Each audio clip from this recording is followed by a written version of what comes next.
Halo semuanya, perkenalkan nama lengkap saya Melkior Chandra Supardi dengan NPM 24540008, Prodi Ilmu Perpustakaan.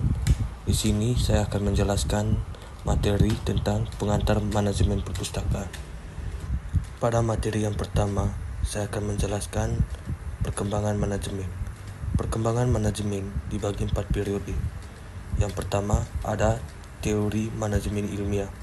Periode ini menjelaskan jika peran manajer memegang kendali penuh atas karyawannya. Yang kedua, ada hubungan manusiawi. Aliran ini disebut juga sebagai neoklasik, di mana aliran ini muncul karena ketidakpuasan terhadap pendekatan klasik yang tidak menghasilkan efisien produksi.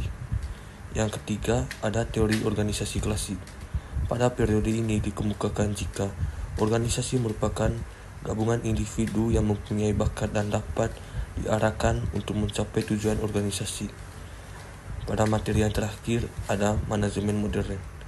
Periode ini dibangun atas dua konsep utama, yaitu teori perilaku organisasi dan manajemen kuantitatif.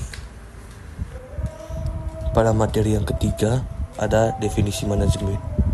Manajemen memiliki 3 kunci utama, yaitu proses, artinya cara sistematis untuk menjalankan suatu kegiatan yang dimulai dari proses perencanaan, pengorganisasian, pergerakan, dan evaluasi. Sumber daya mencakup pemimpin, pekerja, dan sarana prasarana yang menunjang pekerjaan. Tujuan merupakan sesuatu yang lain yang ingin dicapai oleh sebuah organisasi. Definisi manajemen dikemukakan oleh Elva Rahma Marlini Gustina Erlianti 2022. Berikutnya, manajemen merupakan aktivitas menyelesaikan sesuatu dengan bantuan manusia dan sumber daya lainnya. Definisi ini dikemukakan oleh David Boddy pada tahun 2008. Berikutnya, manajemen adalah suatu seni yang berarti dalam batasan terdapat ruang lingkup yang luas untuk penggunaan kreativitas, imajinasi, inisiatif, dan solusi dalam lingkup pekerjaan. Definisi ini dikemukakan oleh Richard Pettinger pada tahun 1994. Berikutnya, setelah saya menjelaskan tentang ada 3 definisi manajemen, berikutnya saya akan menjelaskan unsur-unsur dari manajemen. Yang pertama, ada manusia. Manusia merancang tujuan, menetapkan tujuan, dan menjalankan proses mencapai tujuan. Yang kedua, uang atau money. Uang disebut juga sebagai anggaran. Setiap kegiatan akan bermuara pada anggaran. Yang ketiga, mesin atau tools. Kemajuan teknologi membuat manusia terdorong untuk menggunakan alat teknologi sebagai alat bantu untuk mewujudkan tujuan. Yang keempat, ada material.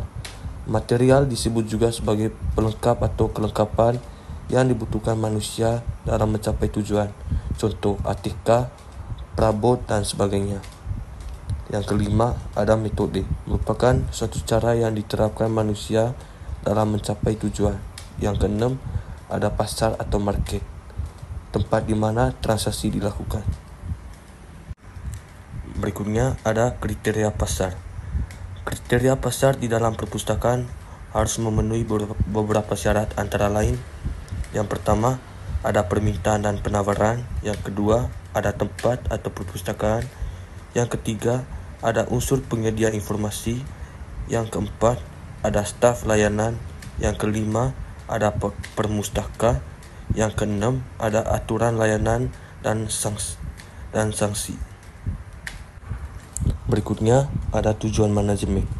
Tujuan manajemen memiliki kriteria seperti yang disampaikan oleh Des, Lumpkin, dan Taylor. Yang pertama, ada tepat waktu. Organisasi harus memiliki timeline dalam mencapai tujuan. Yang kedua, realistik. Tujuan yang dibuat harus dicapai dengan sumber daya organisasi yang dimiliki. Yang ketiga, dapat diukur.